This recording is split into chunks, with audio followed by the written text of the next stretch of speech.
Hi guys, you're here with me, Jen the Taxidermy Witch, and we're talking more about Conjure, and in this episode particularly, we're talking about the foundation of Conjure. I've got a lovely pair of black cat rib bone earrings, and I ordered these from a really cool Etsy shop called Art by Wolves. And she did some custom jewelry for me. Another piece that I have is on the mannequin back there. I'll bring it up to you and show you. And I'm only showing you because bone jewelry is going to be really good with conjure work.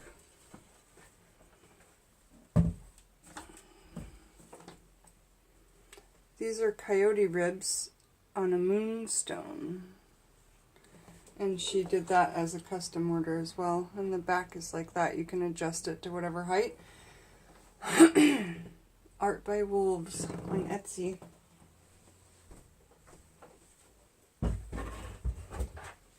Okay, so talking about conjure and bones and okay. Something falling on its own. So talking about conjure and bones and really getting into this book that we've been reading out of called Old Style Conjure by Star Casas.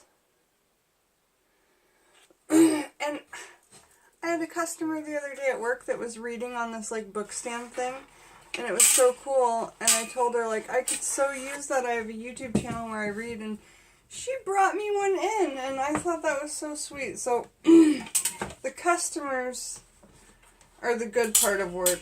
Their tips are not, but they're the light of my life when I'm there. So I thought I could read to you from this. It might make it a little bit easier. And yeah, so we're talking about the foundation of Conjure. And before this, I did an episode just talking about Conjure Q&A and kind of my thoughts and how it's kind of taboo because you can't do conjure without the Christian Bible. You know, if you do the workings without it, that's fine. They're workings, but it's not called conjure.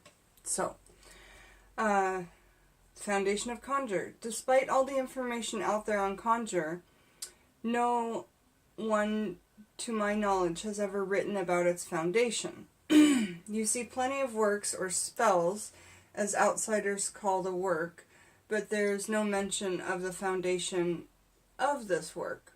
It is because folks don't think it's important? Is it because they don't really know?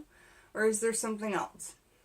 It is really good for it is really good food for thought. It is one of the most first lessons I learned as a young worker and one of the most important.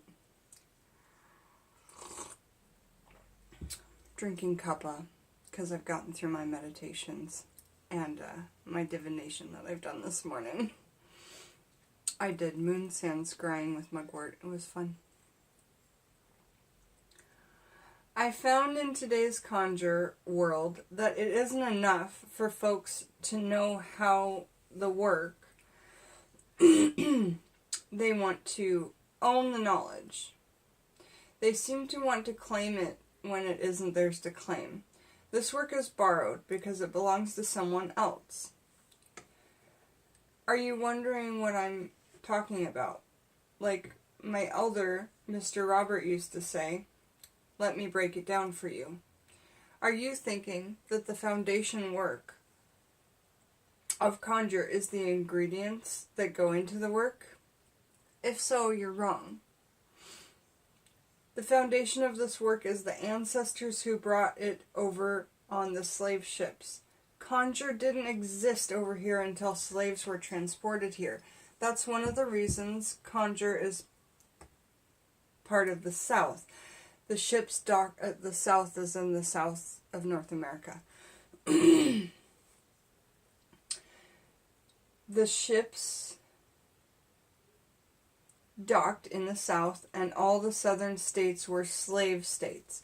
The ancestors' beliefs became part of the southern culture. The only thing the kidnapped ancestors had when their knowledge was their knowledge. They didn't have a backpack filled with roots, herbs, and remedies. All that information was in their heads. They only had the clothes on their backs. They suffered untold miseries in the bottom of the slave ships, being taken halfway around the world to a place unknown, until they were off the ship and on the slave block being sold like animals.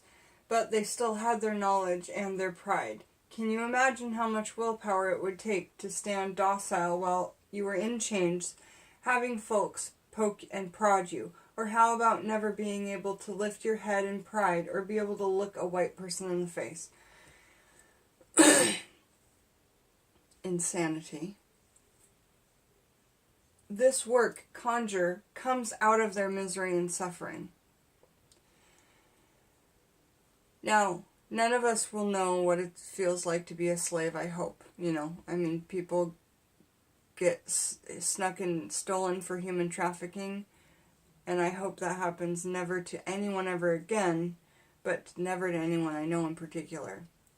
Now, I'm probably never going to feel like what it's like to be a slave unless I do it in another lifetime, but I do understand what it's like to make magic out of misery and pain. And I've talked in other videos about getting so angry that I focus on one thing and I cry and I scream and I get mad and I cause a storm of my own emotions. Maybe this kind of thing that I've done in the past is the kind of thing, kind of related to the same thing. It's just a thought that I wanted to bring up. Okay. The Conjure work came out of their misery and suffering. It came from their blood being spilled. It came from their deaths. The work was done and passed on to help protect the family. The law stay away work was done to keep the slave patrols from finding the runaways. Dollies were made to bind or influence the slave master or overseer. Justice work was done to try and bring justice to the unjust situation. These works came alive from the need to survive. So, in Conjure, we call our puppets or our doll babies or our voodoo dolls, we call them dollies. And we talked in the other Q&A video about how Conjure work is based on you need to be able to justify it in order to do a working for it. Whether it's good or bad, you have to be able to justify doing that working. So, they justified their work, and they even called it something nice. Listen, dollies were made to bind or influence the slave master or overseer. The slave master was going to flip and kill them, or they were beating them almost to death. So they had to bind them to protect themselves. Do you understand? Bind their hands from hurting them. Justice work was done to try to bring justice to an unjust situation. Is it justified? Yes. Think about it. And if somebody is beating you with words and physically, or especially if they're physically abusing you, but if they're also mentally and verbally abusing you, you can take that in the same light. That is a justifiable situation in my eyes. What do you guys think? Okay.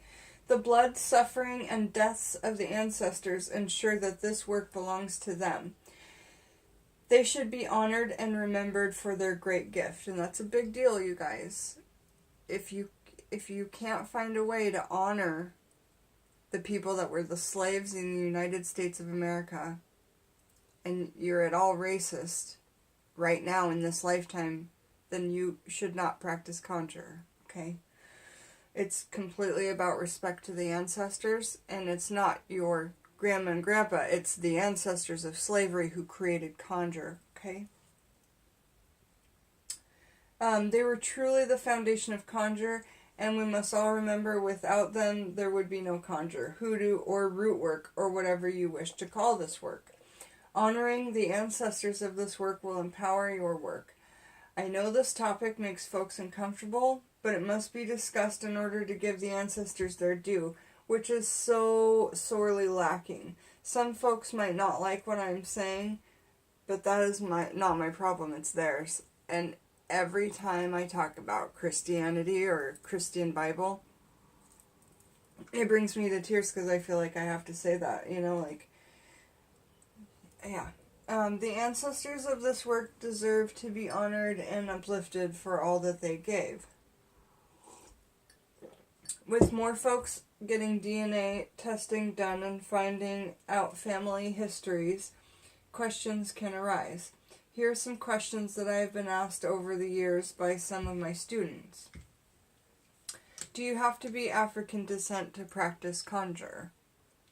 No, but you must honor and acknowledge the ancestors of this work.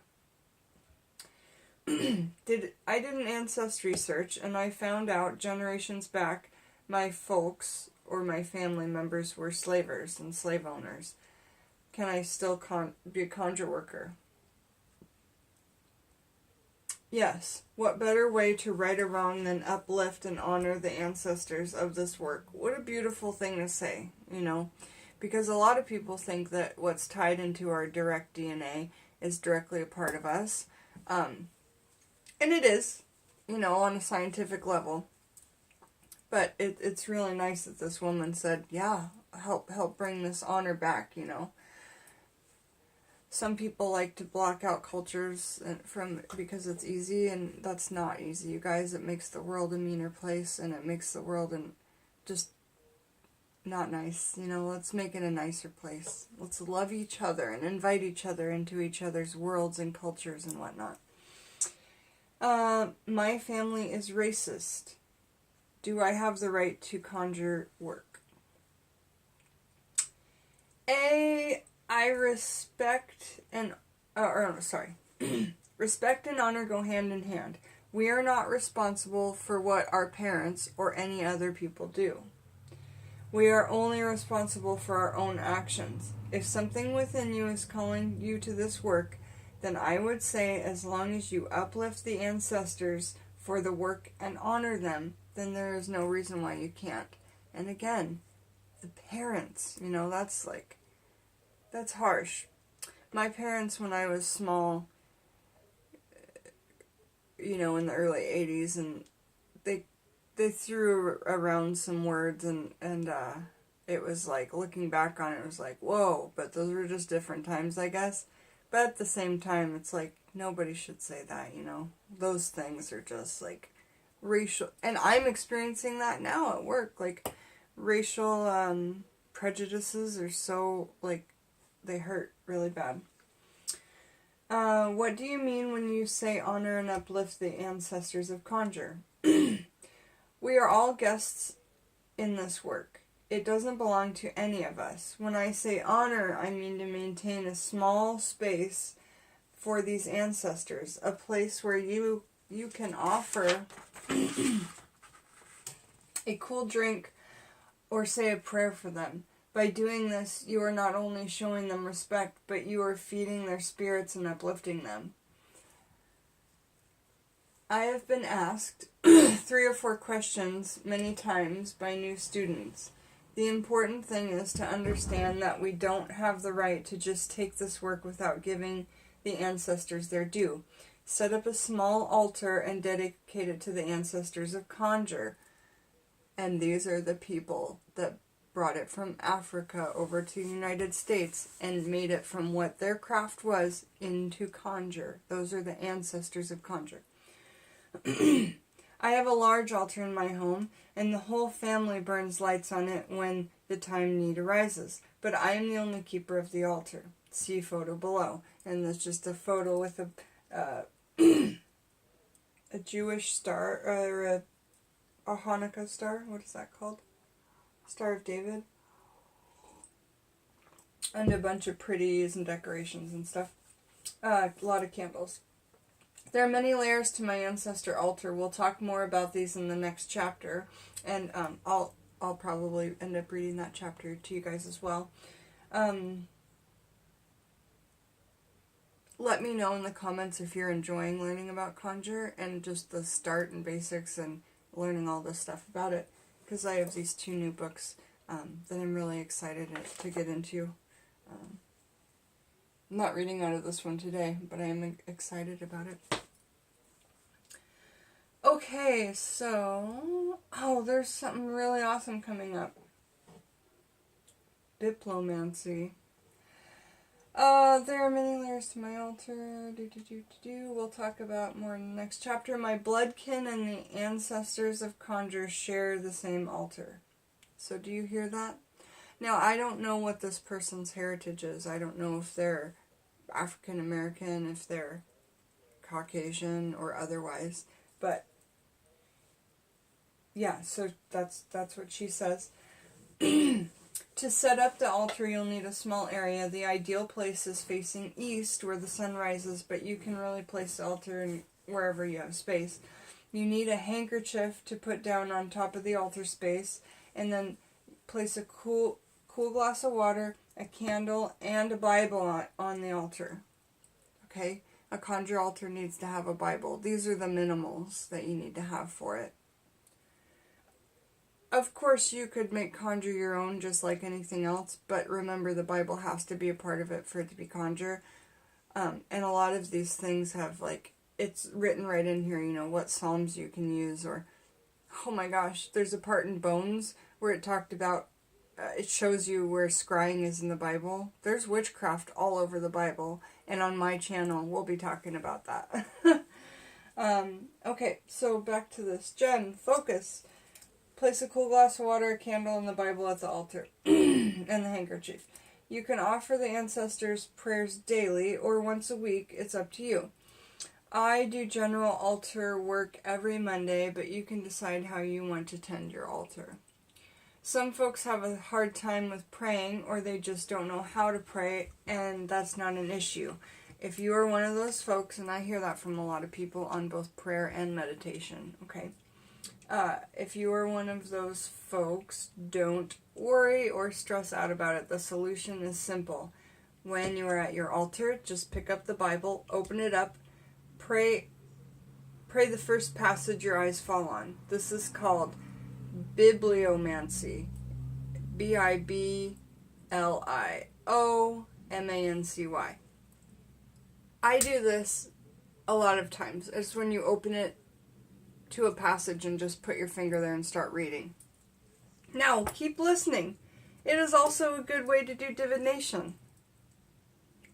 You know, if Jesus is one of the people that you honor and respect and is one of your gods, or has been in the past, then you can do bibliomancy, open the Christian Bible to anywhere, put your finger there and start reading, and then try and take that as a message from Jesus. Or you could take a book from any of your gods, that if you have anything that writings from your god or a book about your god, you could just open it and kind of put your finger there and read about that, and maybe that could be your message from your god that day.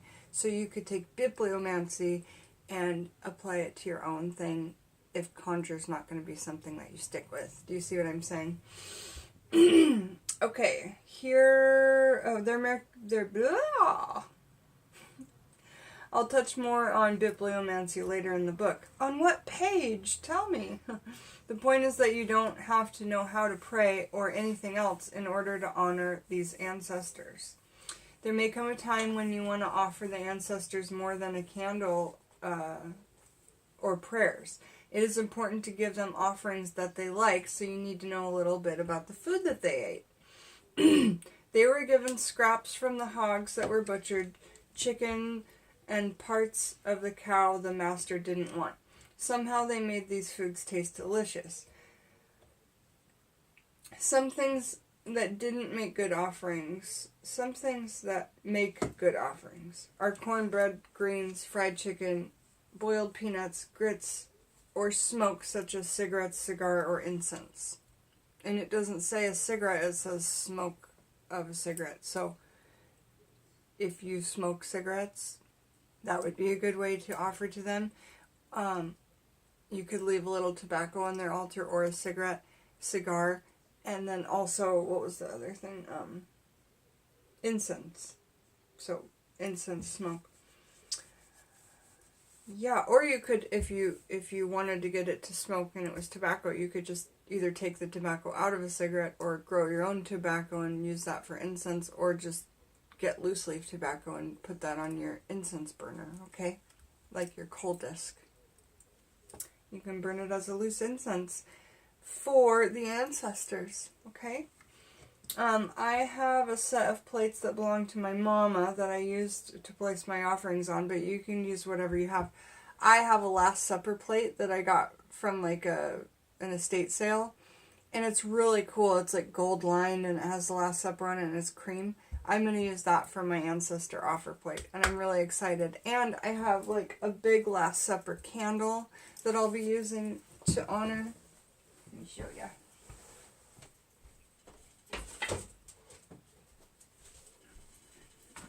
If you don't know what the Last Supper is, it's carved on this candle here. And this is one I've never even used before, and I got it thrifting, so that's exciting. So yeah, just have something special for your offering that you use every time, because the reason why it told us what they like to eat is because, you know, you can make those special things for them, or if you like those things, add it into your daily foods, and then, you know, put it on an offering plate because you've already made it for yourself. So I'm going to explain how to give offerings. This isn't written in stone, so you can give your personal offerings however you want to, as it is very personal. This information is just to help. There will be a little bit more about offerings later. When I give a food offering, I usually cook whatever I'm offering to my family as well. I grew up on this food, so for me, it's wonderful and she's talking about the food that we talked about above. So for me, it's wonderful.